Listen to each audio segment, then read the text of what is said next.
বৈষম্য বিরোধী ছাত্র আন্দোলনকালে ছাত্র জনতার ওপর হামলার অভিযোগে এবার ক্রিকেটার ও আওয়ামী লীগের সাবেক সাংসদ মাশরাফি বিন মুর্তজা ও তার বাবা গোলাম মুর্তজা স্বপনসহ ৯০ জনের বিরুদ্ধে মামলা হয়েছে।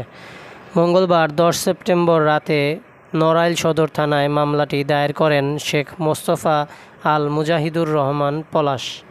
মামলার এজাহারে উল্লেখ করা হয়েছে, কোটা সংস্কার আন্দোলনকালে ছাত্র জনতাকে রুখতে মাশরাফি ও তার বাবার নেতৃত্বে আসামিরা গত ৪ আগস্ট দুপুর ২:৩০টার দিকে রামদা, ছুরি, চাইনিজ কুড়াল ও লোহার রডের মতো দেশীয় অস্ত্রের পাশাপাশি শর্টগান, বন্দুক, পিস্তল ও বোমা নিয়ে নড়াইল চৌরাস্তায় সমাবেশ করে।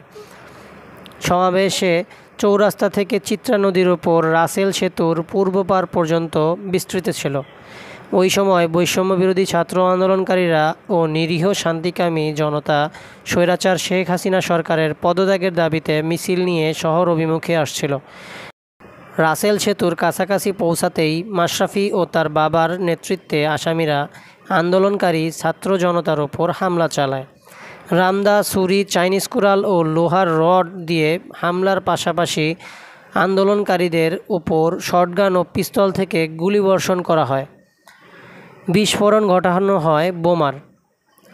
বৃষ্টির মতো নিক্ষেপ করা হয় ইট পাটকেল। এতে বহু আন্দোলনকারী গুরুতর আহত হন। তাদের অনেকেই পঙ্গুত্ব বরণ করেছেন এবং এখনও চিকিৎসাধীন।